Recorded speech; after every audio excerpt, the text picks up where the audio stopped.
If I stand here, can you guys hear me? Okay? Yeah. I don't have to be, okay. Well, thanks. This is just kind of impromptu. I would have dressed a little bit closer like Senator Pratt if I knew I was doing some speaking with a nice tie and a suit. But anyway, hey, it's great to be back and to hear and see these companies. Just like when my wife Lori and I, she's co-founder with me in Accelerated Care Solutions, when we were doing our pitches, it was this great portfolio of a half a dozen or so companies doing very different things. And it's really neat to see the diversity of the type of businesses, whether it's, you know, kind of blue collar work, white collar work, technology work, medical work. It's really neat to see. And I really think it's entrepreneurism that really creates synergy and excitement within a community to bring creativity, to bring young workers, and to really synergize with the big corporations. You need those too. But I really love entrepreneurship. I spent my career in big corporate. I was the United Health Group executive for about 8 years. I was in the Blue Cross Blue Shield system for a period of time. I was at a company called Stratacor, which is a portfolio company of healthcare companies. And we did private equity and investing. And then from there, I jumped into an entrepreneur. And man, what a difference. And I've never had more fun in my career than I've had in the last couple of years. If I can, let me just tell you quickly about Accelerated Care Solutions. If you don't know who we are or what we do, I'll share a little bit of what's been happening over the last 2 to 2.5 years.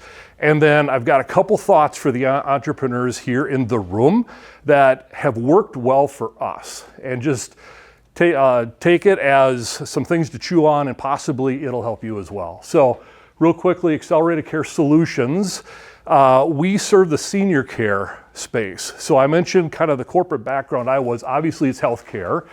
I also, when I was at United, I ran Medicare operations for United. So kind of that aging space, if you will. My wife, Lori, is a long-term care nurse. She's also an assisted living licensed director, and she's spent her entire career in senior care. And it was back at about 21, right, kind of post, I guess, COVID, things were happening. And one of the things we saw is that 50% of nurses have left senior care. We also found that 50% of assisted living and memory care communities were operating at a loss or losing money. And she and I started to talk about, how can you be losing all these nurses? How can these communities be losing all this money? Something's going on. And so we spent about 6 months. Lori really opened up doors for us, and we interviewed about 400 nurses, 200 that had left senior care, and then 200, our first that were still in senior care. And we asked them, are you thinking about leaving?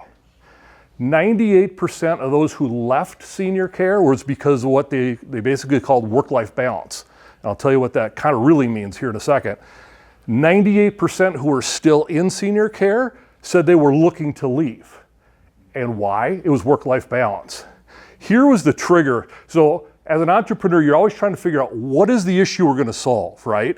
So we knew it was work-life balance in this space, but what does that really mean?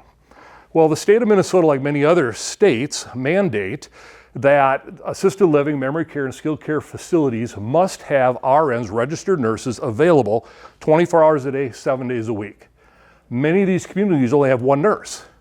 So he or she would work their shift 7 to 3, 7 to 4, and then they would leave. And on their way home, their cell phone is ringing because the med passer has a question on a medication that's new for Grandma Betty in room 12. Or it's at dinner. Or it's at 2 a.m. in the morning, 3 a.m. in the morning, 4 a.m. in the morning, Saturdays, holidays, during Johnny's baseball game. Nurses have said, I've had enough. And so we thought, well, there's got to be a way that we could help communities meet the requirement of the state of Minnesota and many other states, but yet not have it all fall on 1 or 2 nurses who work in that community. So what we did is we created a telehealth platform we went and hired nurses who had at least 10 years of experience in assisted living and memory care. So that we wanted these nurses to work remotely on a telehealth platform, but we want them to be able to visualize when the phone call or the video call is coming in and that nursing assistant needs help or the med passer needs help. We want them to be able to physically visualize what's happening in that building so that they could triage those questions. And so our model is essentially a business to business. Our clients are the communities. And so what we do is we integrate into their systems. Our telehealth platform has now been built out further.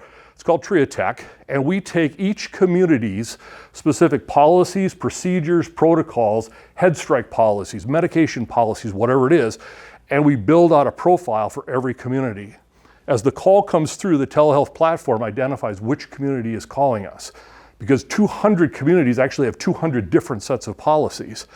Our nurses don't even need to ask who's calling. It pops up right on their system, and then it integrates into their specific electronic health record system so we can access that resident's medications, their histories, their clinical notes, their chart notes. Our nurses can go in and do documentation. We can do everything that a nurse would do if they were on site. So we created a model that could completely innovate and revolutionize the physical nurse in the building. And that was the business that we built. So we launched this a couple years ago. We stood up here, we did our pitch. We had a couple clients. Since then, so where are we now? We're in 3 states, Minnesota, Iowa, and Wisconsin. We've got 32 nurses on our team that work 7 days a week. So we start 5 p.m. and work until 8 a.m. the next morning because the on-site nurse is typically there from 8 until 5. We're there 24 hours a day on Saturdays, 24 hours a day on Sundays, and then we do 7 federal holidays also, irrespective of what day of the week it is. We're a permanent integration. We are a permanent part of their staffing. We're a staff augmentation. And our nurses get to know those community direct caregivers like they work together. They're on a first name basis because their night shift is hitting our night shift. We've now recently just launched a daytime triage because what happens when that nurse wants to go on vacation for 2 weeks? Guess what happens?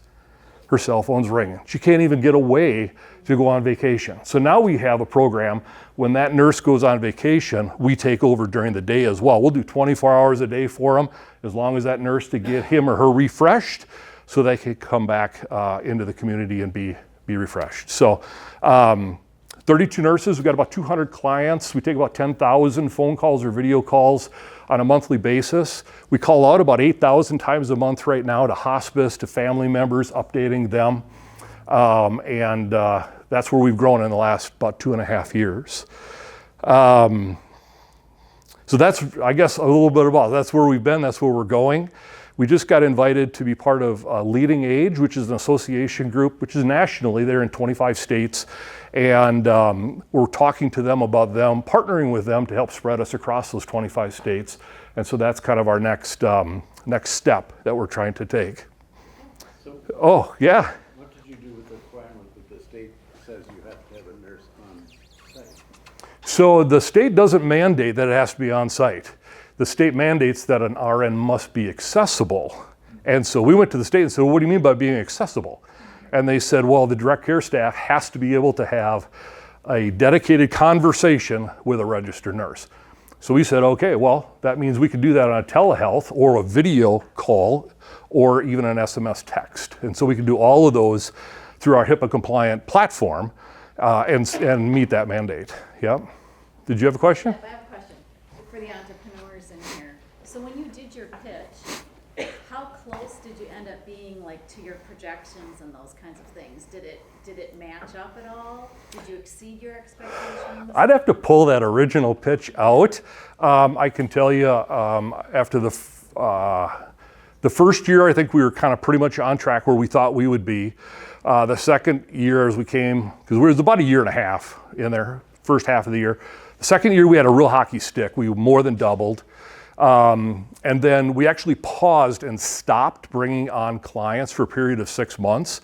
And which is interesting because as entrepreneurs, as you think about your company, make sure you're always thinking about how do I scale? We weren't thinking necessarily what would be the barriers we would hit in scaling. And so I think this is where our projections got off a little bit. We stopped selling for about 6 months, and we pivoted to building the TriaTech platform, where it literally created a customized set of policies and procedures by community. So our nurses were trying to memorize things. Now there's no memorization. Everything comes up, everything is an alert that's important and pops up, which then allowed us to go ahead and scale further. So I would say if we look at where I think we were at, our third year we probably are missing because of that pause. But right now we're back into kind of a hockey stick growth. We are implementing a client 1 or more every week right now.